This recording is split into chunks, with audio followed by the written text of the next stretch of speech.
Assalamualaikum warahmatullahi wabarakatuh. Selamat pagi Pak Budi Hartono dan teman-teman semua. Mohon izin untuk memaparkan materi dari kelompok 3 mengenai pajak penghasilan bentuk usaha tetap. Sebelumnya, izinkan kami untuk memperkenalkan diri terlebih dahulu. Anggota dari kelompok 3 ada saya sendiri, Anugrahani Wulan Cahya, Fadil Faisal Arik, Vega Setiawan Sani, dan Arhan Muhazib Huzaif. Bahan kajian dari materi ini ada yang pertama definisi bentuk usaha tetap atau BUT, yang kedua objek pajak penghasilan BUT, yang ketiga ketentuan penentuan laba BUT, yang keempat perlakuan pajak atas penghasilan kena pajak dari suatu BUT yang ditanamkan kembali di Indonesia. Selanjutnya, bahan kajian yang pertama yaitu definisi BUT.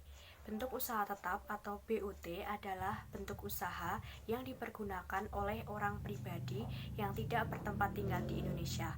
Orang pribadi yang berada di Indonesia tidak lebih dari 183 hari dalam jangka waktu 12 bulan dan badan yang tidak didirikan dan tidak bertempat kedudukan di Indonesia untuk menjalankan usaha atau melakukan kegiatan di Indonesia. Untuk selanjutnya adalah macam-macam dari BUT. BUT sendiri dapat berupa 1. Tempat kedudukan manajemen, 2.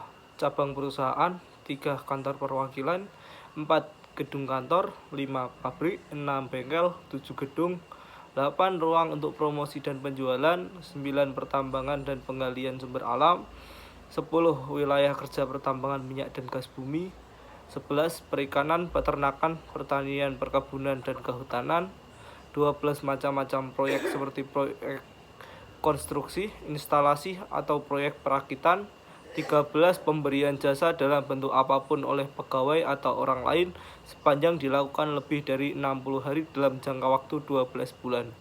14 adalah orang atau badan yang bertindak selaku agen yang kedudukannya tidak bebas. 15. Agen atau pegawai perusahaan asuransi yang tidak didirikan oleh atau tidak bertempat kedudukan di Indonesia yang menerima premi asuransi atau menanggung resiko di Indonesia. Yang terakhir adalah komputer, agen elektronik, atau peralatan otomatis yang dimiliki atau disewa atau digunakan oleh penyelenggara transaksi elektronik untuk menjalankan kegiatan usaha melalui internet. Selanjutnya adalah objek penghasilan BUT. Yang pertama, penghasilan dari usaha atau kegiatan BUT tersebut dari harta yang dimiliki atau dikuasai. Yang kedua adalah penghasilan kantor pusat dari usaha atau kegiatan penjualan barang pemberian jasa di Indonesia yang sejenis dengan yang dijalankan atau dilakukan oleh BUT di Indonesia. Yang ketiga adalah penghasilan sebagaimana tersebut dalam PPh pasal 26 yang diterima atau diperoleh dari kantor pusat sepanjang terdapat hubungan yang aktif BUT dengan harta atau kegiatan yang memberikan penghasilan yang dimaksud. Kemudian ada ketentuan penentuan laba BUT.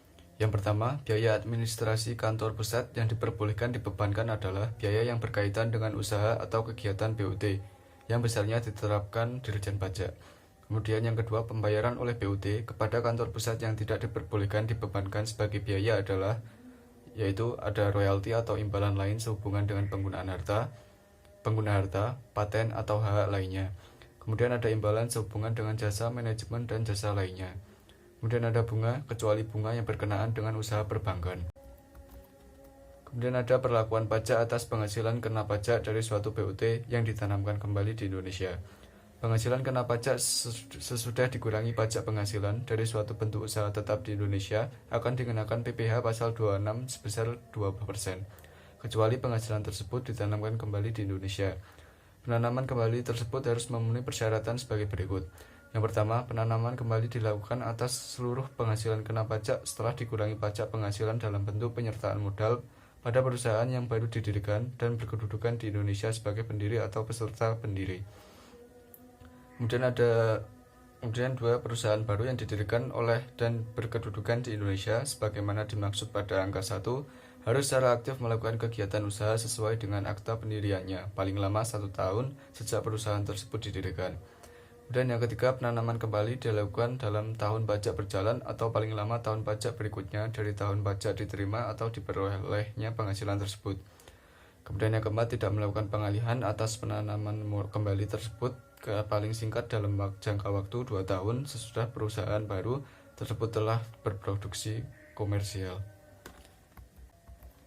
Kemudian ada studi kasus pertama, yaitu Foods Indonesia yang merupakan bentuk usaha tetap mempunyai penghasilan kena pajak dalam tahun 2018 sebesar 1 miliar. Kemudian perhitungan pajak atau PUT tersebut adalah sebagai berikut. Penghasilan kena pajak 1 miliar, PPh terutang 25% dikali 1 miliar, yaitu sebesar 250 juta. Kemudian penghasilan kena pajak PUT sesudah dikurangi pajak penghasilan, yaitu sebesar 750 juta. Atas penghasilan tersebut akan dikenakan pajak lagi sebesar 20% dikali 750 juta atau sama dengan 150 juta. Namun apabila atas penghasilan kena pajak PUT sesudah dikurangi pajak penghasilan tersebut sebesar 750 juta ditambahkan kembali di Indonesia, maka atas penghasilan tersebut tidak dipotong pajak. Jadi tidak ada pemotongan pajak penghasilan sebesar 20% atau sebesar 150 juta. Studi case 2, yaitu Netflix merupakan bentuk badan usaha yang berada dan berkembang besar di luar negeri yang kemudian melebarkan jasanya di setiap negara termasuk Indonesia. Sepanjang tahun 2019, jumlah pengguna Netflix bertambah menjadi 8,8 juta yang sebelumnya berjumlah sebanyak 7,6 juta pelanggan. Sedangkan jumlah pengguna berbayar aplikasi Netflix di seluruh dunia yaitu sebanyak 167 juta, yang mana terdapat 100 juta bahkan dari negara Amerika Serikat. Pendapatan dari Netflix tahun 2019 mencapai 5,47 miliar US dollar dan IPS yang hanya diperkirakan mencapai 1,30 dolar US dollar. Melonjaknya pendapatan dari Netflix serta melampaui analisis pendapatan yang diprediksikan, yaitu sebanyak 5,4 miliar US dollar saja. Sejak tahun 2016 saat beroperasi di Indonesia sebagai perusahaan digital layanan streaming film, Netflix belum pernah membayar pajak kepada pemerintah Indonesia. Menurut pendapatan yang sudah dipaparkan, maka potensi pajak yang akan diperoleh dari Netflix mestinya cukup besar. Dalam upaya penyelesaian dan kesimpulan kasus, penjelasan pasal 2 ayat 2 Undang-Undang PPh pada bagian yang berbunyi subjek pajak badan di dalam negeri menjadi wajib pajak saat didirikan atau bertempat kedudukan di Indonesia. Namun dalam hal ini Netflix tidak dapat disebut wajib pajak karena tidak memenuhi kriteria dalam status badan usaha berbentuk tetap seperti yang telah ditentukan dalam pasal 4 dan pasal 5 ayat 3 dan 4 PMK. Pemerintah menetapkan kebijakan perpajakan lewat rancangan Undang-Undang Omnibus Law Perpajakan untuk mendefinisikan ulang pengertian BUT dari yang sebelum physical present menjadi significant economic present.